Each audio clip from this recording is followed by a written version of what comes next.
Ինչպես արդեն տեղեկացրել էինք, օրերս կայացավ Տաթև Ասատրյանի մենահամերգներից ևս մեկը, որի ընթացքում Տաթևին ընկերակցել էր Նժդեհը։ Նժդեհի երջանկությանը չափ չկա, նա դհոլ է նվագում։ Դիտեք այս էմոցիոնալ ջերմ հոլովակն առանց մեկնաբանության։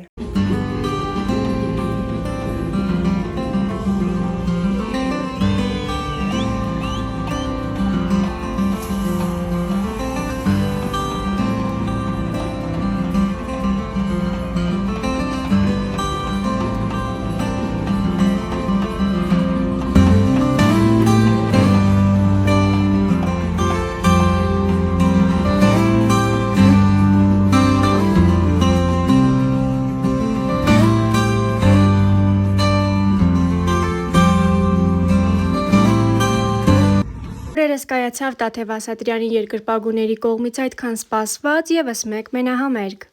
Տաթևը բեմում մենակ չէր, նա մեծ հպարտությամբ հանդիսատեսին ներկայացրեց Նժդեհին։ Տաթևի խոսքով Նժդեհը սկսել է ավելի լավ նվագել։ Նա պարապում է և ունի մեծ ձգտում։ Վերջին հրապարակումներից և համերգային տեսագրություններից պարզ երևում է, թե որքան է Նժդեհը մեծացել և հասակ առել։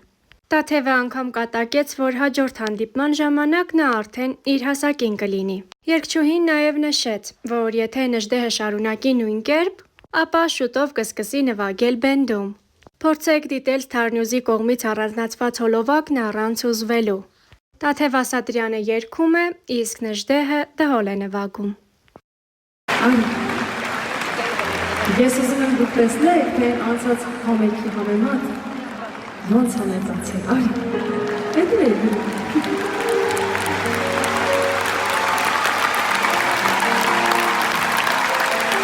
Բան չմնաց։ Մյուս համերգի արդեն իմ բոյին կհասնի։ Բայց այս համերգներ ինչ է, մարզադաշտի։ Մեծ նախանակ։ Սիրելիներս, ես ուզում եմ մի բան հարցնեմ, ոնց որ և միշտ։ Դահլիճում գյումրեցիներ կան։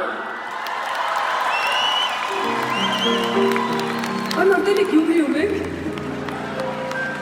Սիրելիներս, ես այնքան ուրախ եմ, որ մեր համատեղ երգը տեսնում եք առաջվա համեմատ սկսել է ավելի լավ նվագել։ Սովորումը կարևոր է։ Ուզում է դառնա երաժիշտ, իրան շատագուր լինել երաժշտության մեջ, մեր թիմում։ Այ որ սկսես ավելի լավ սովորել, հաջորդ անգամներին այն բենդում նստած կլինես։ Կուզես։ Այ ինչ մեզ ասելի համար։ Բարձր։ Շնորհակալություն։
Տաթև Ասատրյանը եղել էր Մեհեր Բաղդասարյանի տետատետ հաղորդման հյուրը։ Star-News-ը հետևել էր զրույցին և առանձնացրել կարևոր հատվածներ, որտեղ նա խոսելով «Ես կամ» հաղորդումից հայտնի դարձած Նժդեհի հետ հանդիպման ու իրենց մտերմության մասին Տաթևը նշել էր. «Մինչև հաղորդմանը մասնակցել է, 3 օր հոնգուր լացել եմ այդ երեխայի պատմության վրա։ Ինքը եղել է այն նույն Տաթևիկը, որ ես եմ եղել։ Շատ լավ երեխա է, շնորհակալ։ Տա Աստված այդպես էլ մեծանա։ Փառք Աստծո, որ ուզում է սովորի, երաժիշտ է ուզում դառնալ։ Շատ լավ մարդիկ ունի իր կողքին։ Երբ տեսնում ես, որ մի երեխայի մեջ կա ապրելու ցանկություն ու այդ ապրելը կախված է ինչ-որ կոպեկներից, հարամ պիտի լինի աշխատածդ, որ դու չօգնես», ասել է երգչուհին։ Զրույցի ընթացքում նա ցավով խոսել է նաև մանկության ու պատանեկության բարդ տարիների մայրիկի հիվանդության մասին։ Ես դարձա մեր տան փոքրիկ տղամարդը, ամբողջ հոգսը իմ ուսերին էր, ես էի մտածում։ Պատահական ավտովթարից տատս մահացավ, ու ես ու մայրս մնացինք մենակ, մեզ տնից դուրս հանեցին։ Մայրս իրեն կորցրեց, հիվանդացավ, այնպես էր փոխվել, որ ոչինչ իրեն չէր հետաքրքրում։ Ես 12 տարի դպրոց եմ գնացել, բայց ոչ մի անգամ մամաս չեկավ ծնողական ժողով։ Ինքը փակվեց իր մեջ ու ինքն իրեն սպանեց իր ցավով։ Այդ տարիներին իմ բոլոր հարազատների դռները փակ էին իմ առաջ, ու երբ մորս աչքերը փակեցի,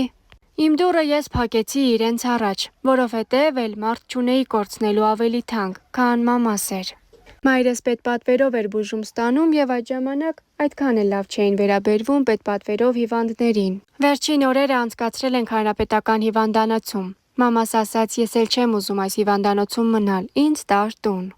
Գնացինք տուն, ընդամենը 2 օր։ Վերջում ինձ ասաց, ես հանգիստ եմ, դու արդեն քո լավն ու վատը գիտես։ Հաջորդ թիվ ներկայացնում ենք հոլովակներ, որոնք առաջարկում ենք դիտել առանց մեկնաբանության։ Բարև բոլորին։ Այո, Բարև բոլորին։ բարև։ Մենք ձեր համար ես ու Նժդե ունենք անակնկալ 2 օրից իմ նոր երգի պրեմիերան ալինելու մեր սիրելի Գյումրի քաղաքի մասին, որտեղ Նժդեհը Դհոլան ավագել եմ։ իսկ հիշում ես երգը։ Գյումրին երգ ունի, Գյումրին երգ ունի։ Որ մեծանաս ինչ ես դառնում։ Դհոլիստ։ Դհոլիստ։ Նատ գյումրեցիներին բարևի։ Բարև ձեզ Գյումրին։ Ասա։ Բարև գյումրեցիներ, նորմալ։ Բարև Գյումրին։ Իսկ գյումրեցիներին ինչ կասես։ Ասեմ, լավ եղեք։ Մենք ձեզ շատ սիրում ենք ու ձեր կարծիքը շատ հետաքրքիր կլինի մեզ լսել։ Դար հաջողանա։ Բարև